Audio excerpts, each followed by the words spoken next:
Let go the day, feel it melt away, where time cannot find me at all. Just a breath away, nothing to but heaven, nowhere to love to fall. Go within, quiet peace, offered something sacred. There's a sweetness that waits, holiness embrace, that reminds me I'm always home. As I go within, quiet peace offers something sacred. There's a sweetness that waits, holiest embrace, that reminds me of my way home. It's here that I'll be always home.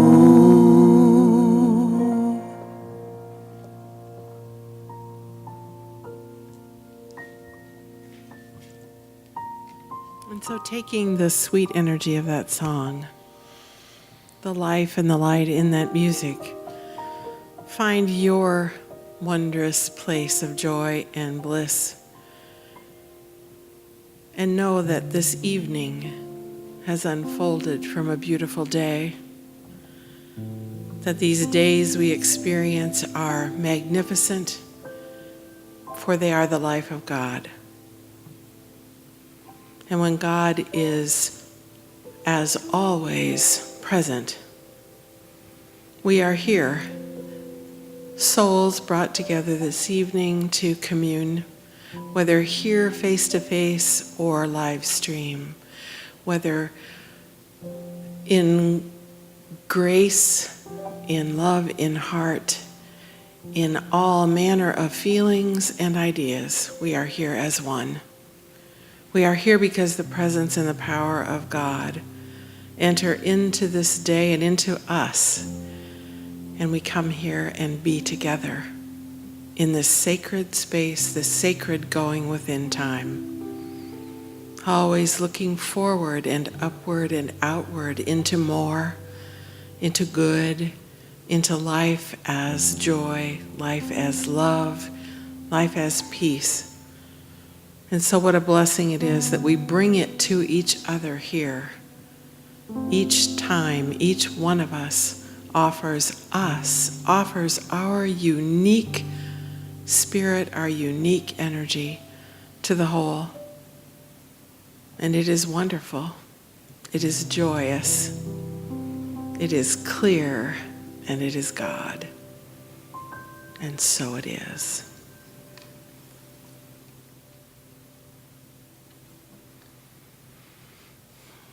So hello and welcome to all of you. Since Reverend Debbie is speaking tonight and has a message titled True or False, I thought I would read a couple of small things about truth. Byron Katie, in her book, Loving What Is, talks about events that we call struggle and heartache, and how sometimes what we consider the truth only leads to more misconceptions and assumptions. In her creation of the work, Katie asks questions, and the first two are these. When you talk about a particular experience that you are having and how you perceive it, ask yourself this: is it true? Ask yourself this: can you absolutely know it's true? Something to contemplate. Gary Simmons, in his book, The Eye of the Storm, provides some snippets of truth as well. Someone cuts in front of us in traffic. We get annoyed. We believe our annoyance comes from the inconsiderate driver. His recklessness is causing our reaction. But a deeper look into how our minds work reveals that the emotional response, annoyance, arises from what we make the situation mean. Would we have the same response if we knew, for instance, that the driver was speeding to take his pregnant wife to the hospital? We often fill in the gaps where there is unknown information. Is she a harried driver? Is she an inconsiderate jerk? Someone afraid and not thinking or driving clearly? Maybe your traffic reaction is huge because of a past accident or close call that you experienced. Examine your meanings and your interpretations and decide if they are in alignment with truth. At every turn, our well-being is held hostage or liberated by what we make our experience mean. Is what we think really true? And so with that, I invite anyone who hasn't come up to light a candle for themselves to do that. And as we're moving through getting some candles lit for people, music will begin, and we will go from that into a lovely meditation time. And then that lovely music will also bring us up and out when the time is done. So take this time for you.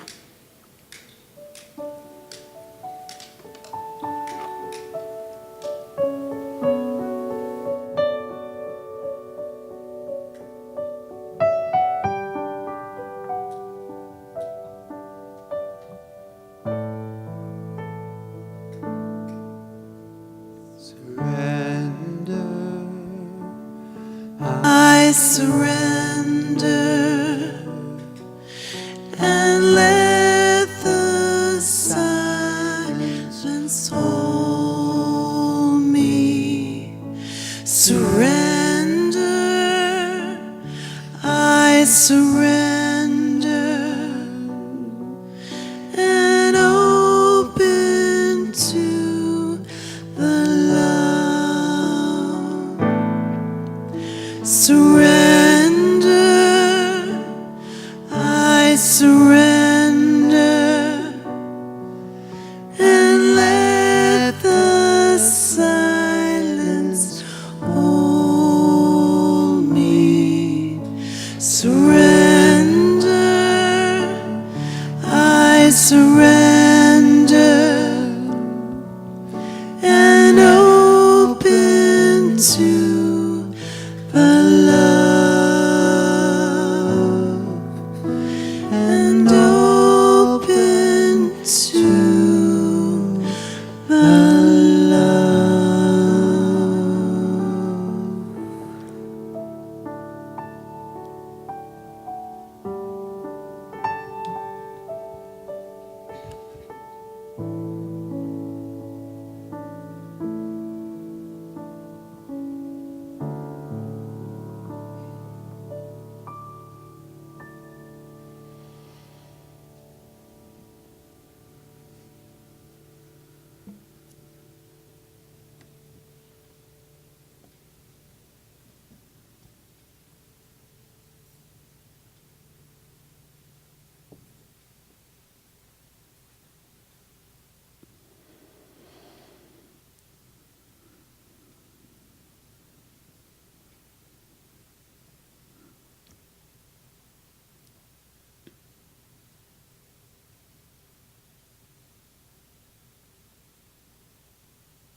Lord, make me an instrument of your peace.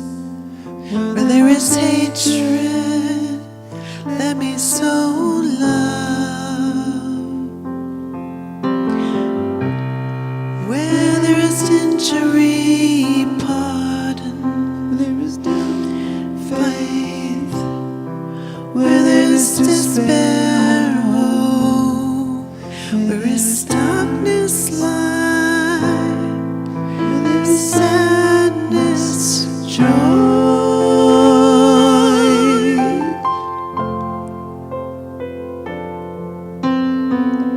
Oh, divine Master, grant that I may not so much seek to be consoled, to be consoled, to be understood as to understand, to be loved as love. For it's a giving that we receive, and it's pardon that we are pardoned, and it is time that we are born to eternal light. Oh, divine Master, grant that I may not just seek to be consoled, as be consoled, to be understood as to understand, to be loved as to love. For it's a giving that we receive, and it's a pardon that we are pardoned, and it's a dying that we are born to eternal light. Amen.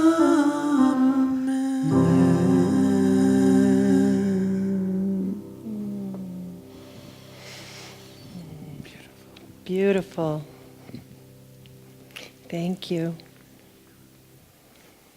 Mercedes and Jim, thank you very much. We have the honor of having Mercedes with us tonight. Aria's out of town this week, so we're blessed. Thank you. Thank you, Jan, for that beautiful invocation and reading on truth. Today is April 1st, April Fool's Day. So I did a little research into the origin of April Fool's Day, and they don't really know.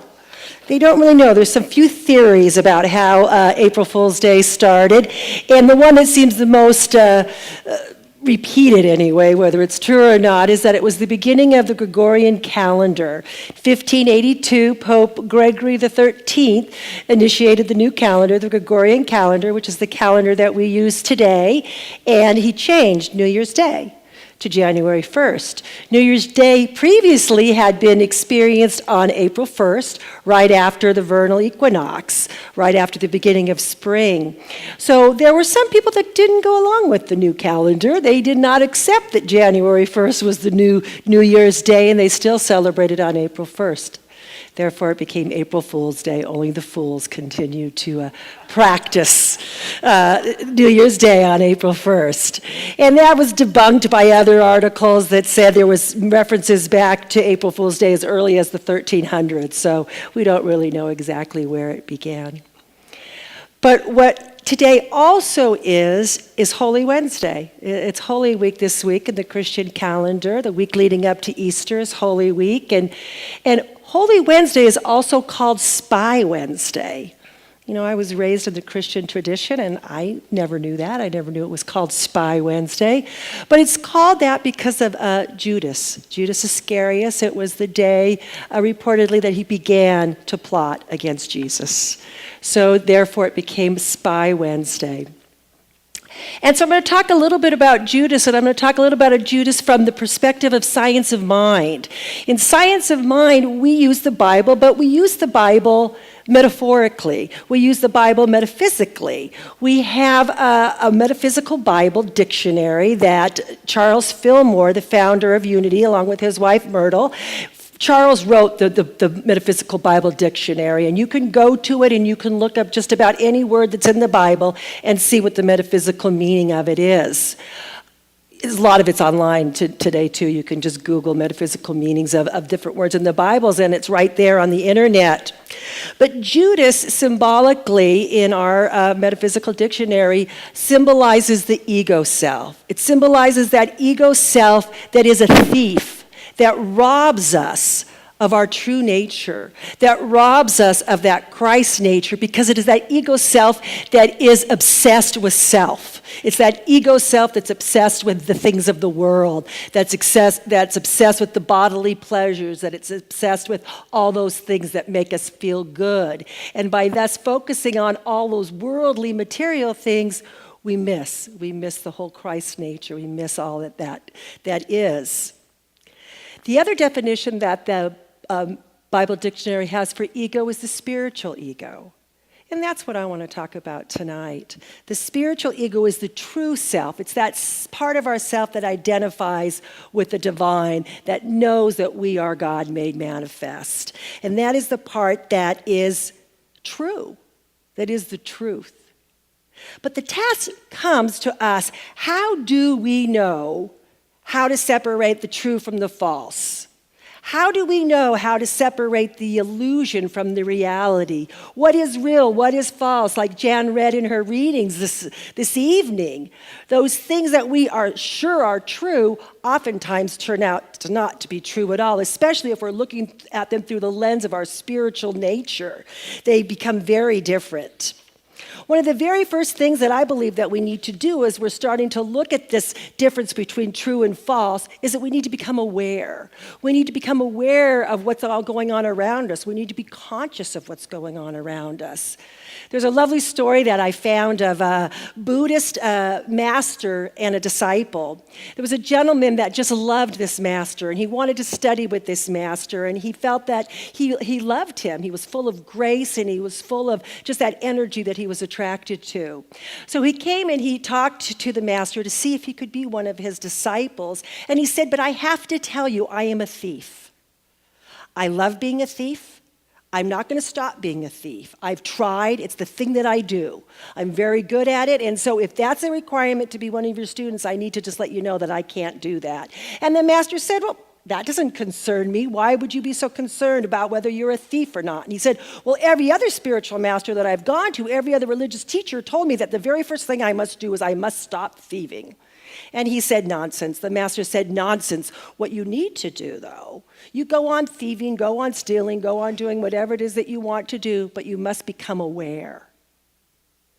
And so the disciple was very excited about this and thought, okay, well, I can do that. I can be aware, and I'm so grateful I don't have to give up my thieving ways. And he went out into the world and continued to practice awareness.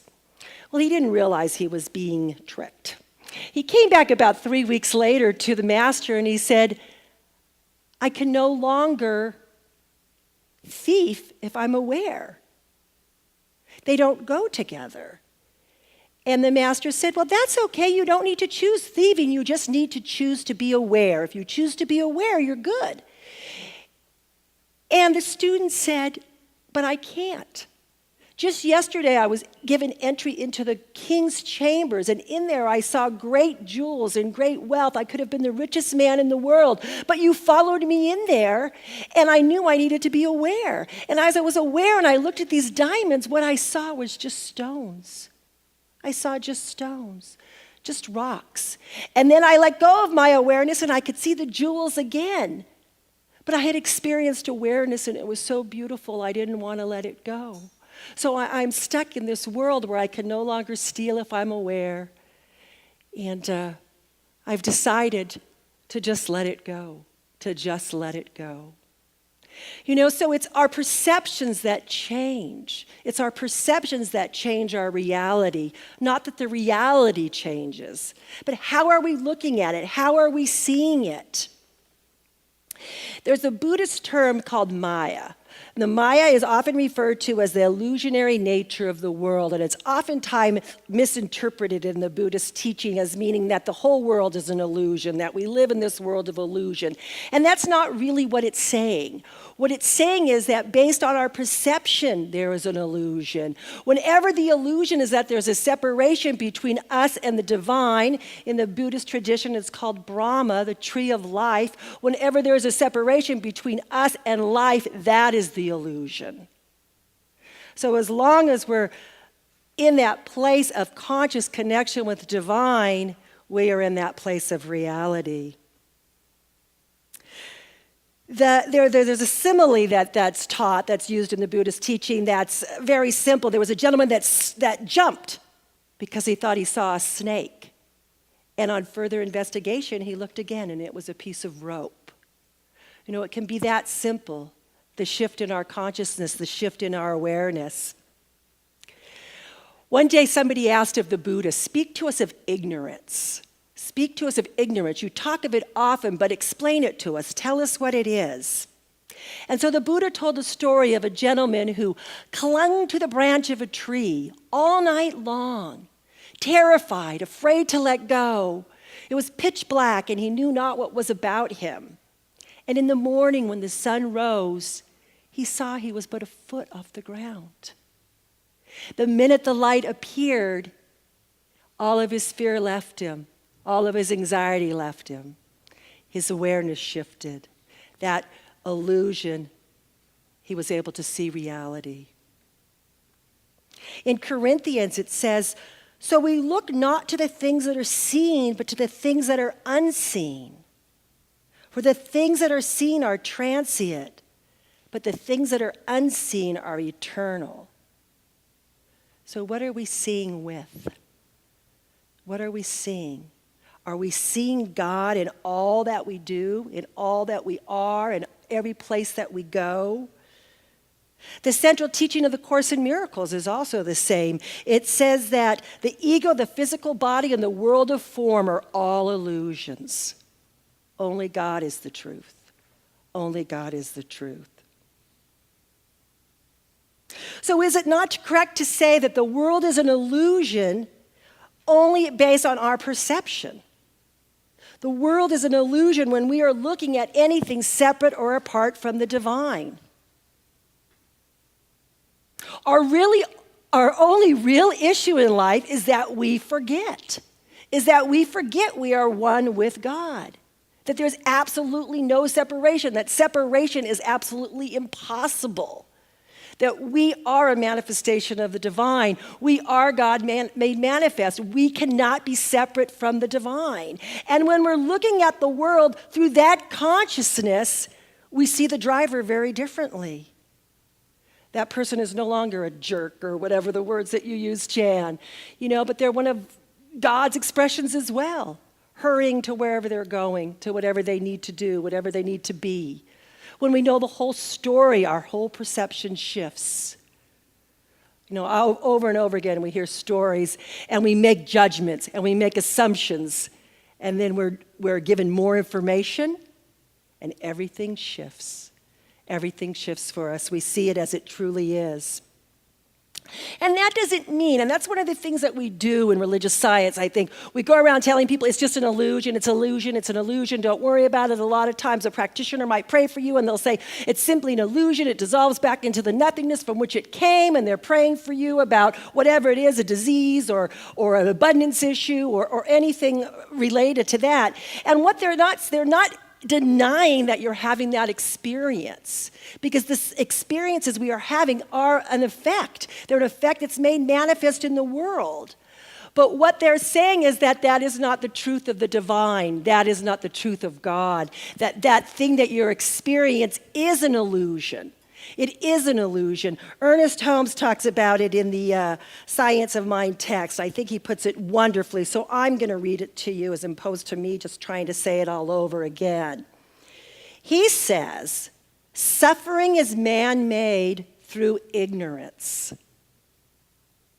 It will continue until man learns how to make it negative in his experience. Someday we shall decide that we have had enough suffering. There cannot be a law in the universe which demands evil, lack, limitation, and the experience of unhappiness to provide shades to magnify its glory. Therefore, the mystics have taught that evil only has the power to destroy itself, that it is not God ordained. From the viewpoint of reality, it is an illusion. But they have not denied it as an experience. It is an experience all have had. The great have not failed to recognize the appearance of evil, but they have not separated the appearance from the reality. They have not done away with evil as a cosmic entity. Heaven and hell are states of consciousness. So again, our reality is really in our mind, isn't it? What is our perception? What are we seeing? So all suffering arises from ignorance. Ignorance of the law, ignorance of how the universe operates from a divine perspective. The divine is what is true and real. Underneath, back of all that we see is the activity of God. I came across this beautiful, I think, quote from the book Illusions. Remember the book Illusions back, Richard Bach? I have my copy from high school still sitting on my bookshelf. The mark of your ignorance is the depth of your belief in injustice and tragedy. What the caterpillar calls the end of the world, the master calls a butterfly. So again, it's just that shift. God is everywhere, only our ignorance keeps us from seeing this. Then, of course, we have the Bible quote, John 8:32, know the truth and the truth shall set you free. Know the truth and the truth shall set you free. What truth are they talking about? What truth is it that we're supposed to know that will set us free? No, that's the question I guess many of us have been seeking. You know, what is that truth? What is that truth that will set me free? The truth is that we are divine, that we are God made manifest, that we are spiritual beings having that human experience, that is the truth of our nature. The human experience is not the truth of our nature. And the more that we operate and come from that place of knowing that and living that and breathing that and moving through life as the divine, the more and more that we see the divine. The more and more that we see the divine. What a wonderful meditation it is to go through your day seeing God everywhere. It shifts everything. We can't walk through the grocery store seeing God and get upset with the person that's taking too long in the line. We just can't do it. You know, they just don't go together. The minute we forget our divine nature, we're into that illusion again, that this thing that we're experiencing here is reality, when in fact, it's just that human experience that we're having. Continue to meditate on the divine in all that you do. It will lift that veil. It will lift the veil of the illusion. And you'll catch glimpses of the divine. More and more and more. I think that's what's meant to by the saying that the path gets narrower. You know, once we know, we can never not know again. Once the ignorance is lifted, we know. And we can't go back to being ignorant. I mean, sometimes we wish we could. Sometimes we wish we could go back to not knowing. If I just, didn't know that I was creating this thing in my life, then it'd be okay.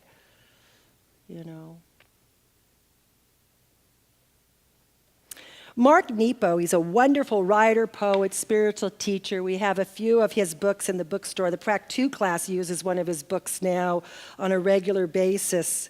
But I'm going to read a little bit about this to you. He talks about a Pharisee named Nicodemus. Nicodemus, I think I'm saying that right. And he was a Pharisee in the time of Jesus, and he was a Jewish leader. And what he did is he would go at night and speak with Jesus. He would go only when it was night and speak to Jesus secretly and ask him questions. Questions about the divine, questions about God, questions about spirit. But in the daylight, he never recognized that Jesus was the Messiah or that he thought Jesus had anything going on at all. He pretended during the day that he was on the side of all the other Pharisees. And so Mark Nepo talks a little bit about this. This book is called The Book of Awakening. It's a beautiful book. It's a daily guide, but it also has an index in the back so you can look up just anything that you might want to read and read a little bit more about it. He says, I often think of Nicodemus, the one Pharisee who secretly believed in Jesus and who would meet with him anonymously at night to have deep spiritual conversations, but who would never acknowledge this question of spirit or his association with Jesus in the light of the day.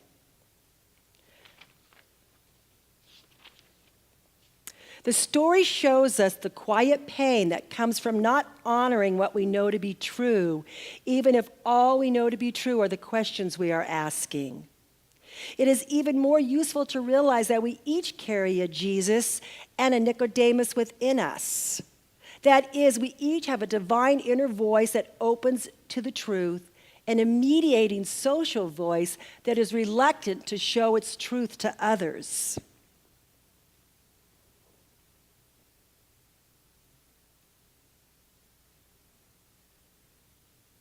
I know that every time I hear or see the truth but hold to the old way of being or thinking or relating, I am giving my life over to the Nicodemus in me.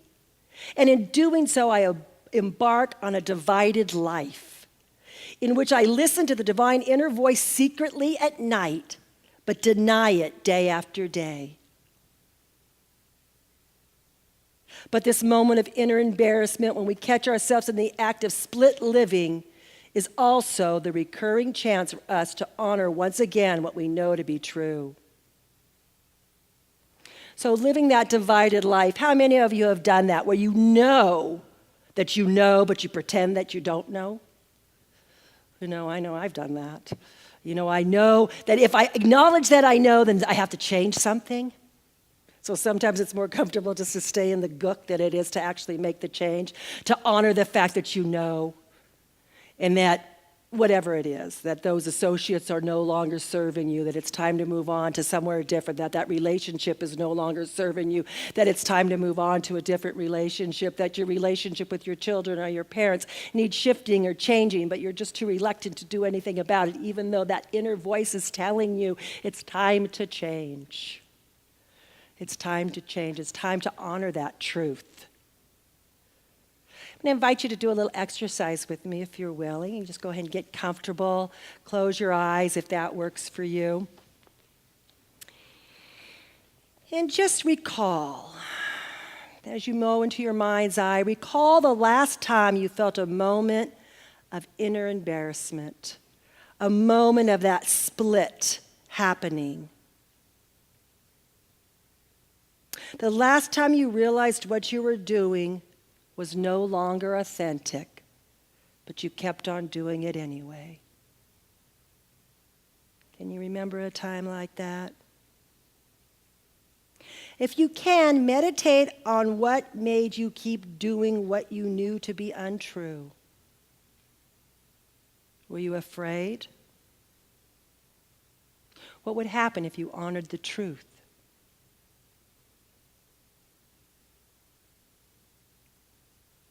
If a similar situation were to happen today, what would you do?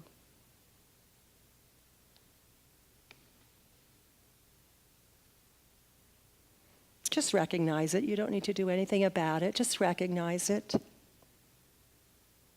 And don't blame yourself. for struggling like Nicodemus. Rather, comfort the Nicodemus in you that it is safe to honor what it knows in the light of the day.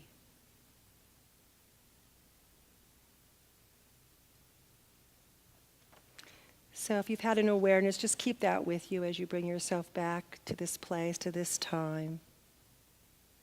And I invite you this week to just become aware of any illusions that you are feeding. Where have you forgotten to see God? Is there any place in your life that you're living in separation, that you're continuing that belief in separation? Remember that only God is real, and that's all that there is. God bless you. Just turn within right now, if you will, with me, and we'll just pray in this moment. Just turning within, knowing there is only that one power and that one presence, and it is God, and it is good, and it is love, and it is divine right action and perfect unfoldment. I know that God is all that there is, that there's nothing, absolutely nothing but the divine. And I know that I am one with this source. I know that I am one with the divine. And just as I know this is true for me, I know it's true for each and every individual here. I know that each one is a perfect expression of spirit, perfect, whole, and complete right here and right now. I know that each one is absolutely divine right now, that there's nothing to fix, there's nothing that's broken, there's nothing to do but only to reveal that divine essence that is forever pulsating, that is forever here. And I know and I claim for each one a path of absolute abundance, a path of absolute joy and health. And I know that each one is divinely blessed, divinely inspired, that I know that Spirit goes before each one and makes straight any crooked place, that each and every one of us is on this divine path into the greater and greater reality yet to be. And I know for Seaside Center for Spiritual Living that it is a place of divine unfoldment, that it's a place of love, it's a place of light, it's a place of gathering of like-minded individuals. And for this Wednesday evening going within service, I know that each and every individual that is called here by a divine appointment, that each one is here for a reason, on purpose, that there's no mistakes, that each one is part of the larger community, each one is here as a gift to each other. I'm so grateful to know this truth. I am so grateful to speak these words, that I just simply release them into the divine nature of the law, knowing that it is already done, it already is, and so it is. Will you join me in welcoming Mercedes back to the stage?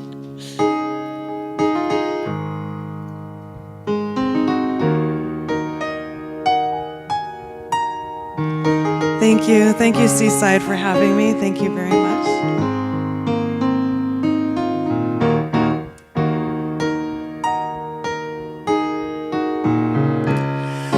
Life has come a long way since yesterday, I say.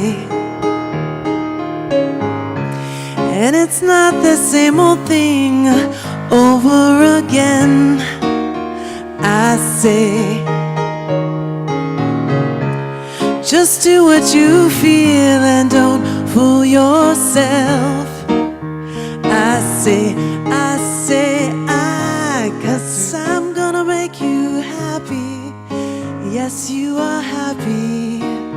I say, hey, got to be true to yourself.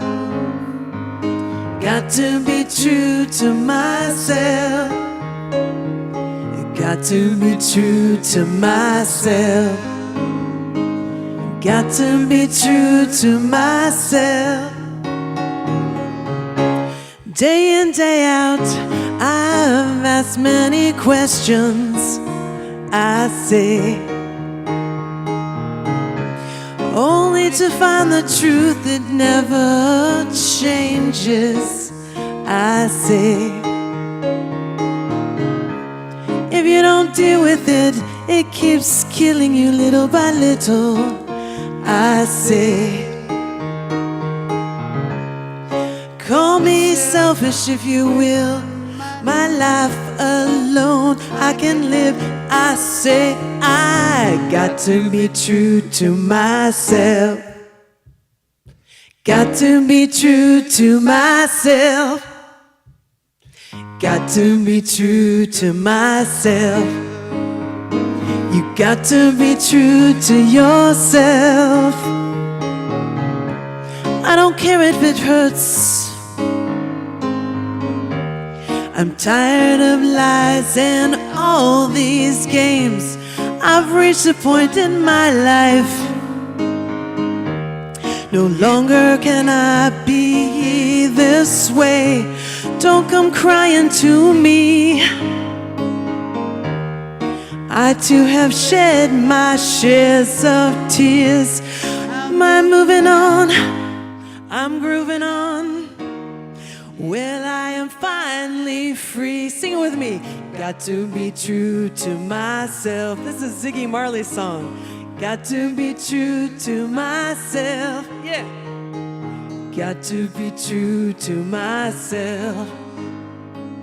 Got to be true to myself. Got to be true. Got to be true.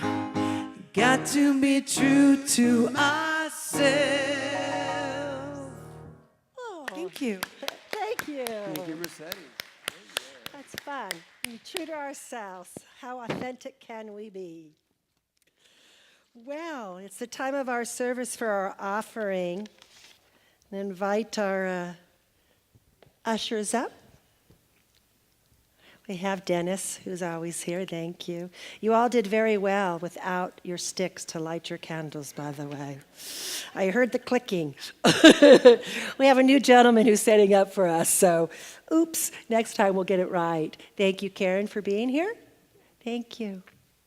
So just knowing that this is the time of giving and receiving, this is the time to practice that law of reciprocity, that as we give, we receive. It's not why we give, but it certainly opens up the channels. So if you will just join with me in our prosperity prayer. As I give thanks for the good now flowing into my life, I gladly share that good with others. The more I give, the more I receive. I experience a deeper consciousness of peace and security, for I know that I am in the embrace of a warm, loving presence, forever seeking an outlet through me. My cup runneth over. I exist in limitless possibilities. Thank you.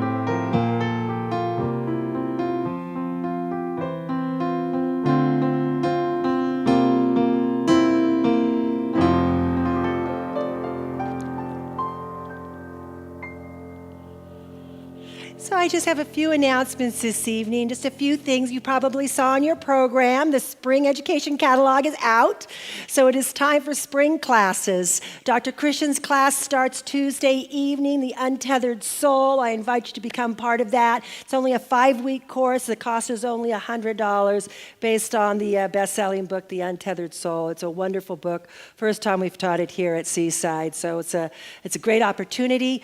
This is the second week, tomorrow night, of Reverend Tammy's Calling in the One. You can still join tomorrow night, and then the class will be closed. So if you're looking to call in that soulmate, or you're looking to enhance your relationship in a greater way, come and be part of Reverend Tammy and Rick's class, Calling in the One. Reverend Lori Sheets is teaching self-mastery starting on Thursday evening. That is a certificated course, one of our Science of Mind certificated courses. So if you're interested in that, please sign up for that too. Sign-ups are in the family room, and you can just show up the first night of class and take care of all your registration then. Friday night, this Friday, the Seaside Sisters are having a wonderful event. They're having a film, The Sea of Change. I invite you to come be part of that. It's a film on the state of our ocean and plastics and what we can do all about that. So it's a big, the director is going to be here. They're expecting a few hundred people, so come and be part of that Friday evening. April 17th, we're having James Von Prague, if you haven't heard. The VIP tickets are sold out, but the other tickets are still available. So that is April the 17th. Easter Sunday, we have 3 services here on Easter. We have our sunrise service. It starts at 6 a.m. for your early birds out in the meditation garden. And then we have our 9 and 11 o'clock service, followed by an Easter egg hunt at both of those services for the kids. So Easter's a fun time to be here and be part of the family. Reverend Lori Mack next week will be here with The Path of Compassion is her talk title for next week. So I invite you to come and join Reverend Lori next Wednesday evening.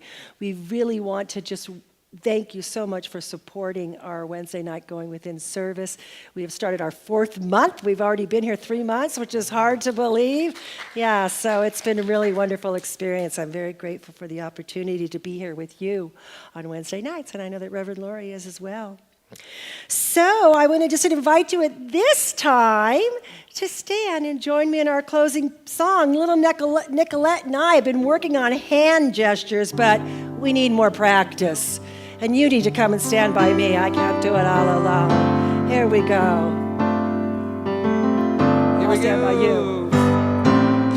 Love is my decision. It's up to me to give up my heart. Love is decision. No one else can tell me to start. And once I decide to change my mind, love will show me how. Love is my decision right here and now.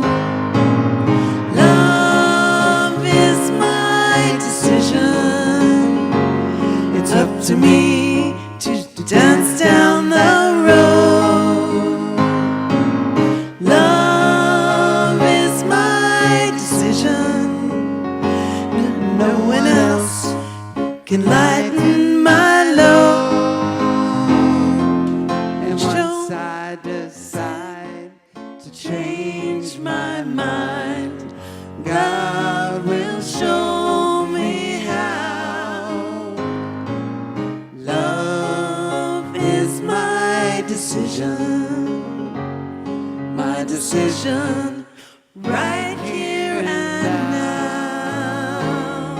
My decision right here and now. Thank you. Thank you to everybody who made Wednesday night possible. Thank you. Thank you very much. Join us for refreshments.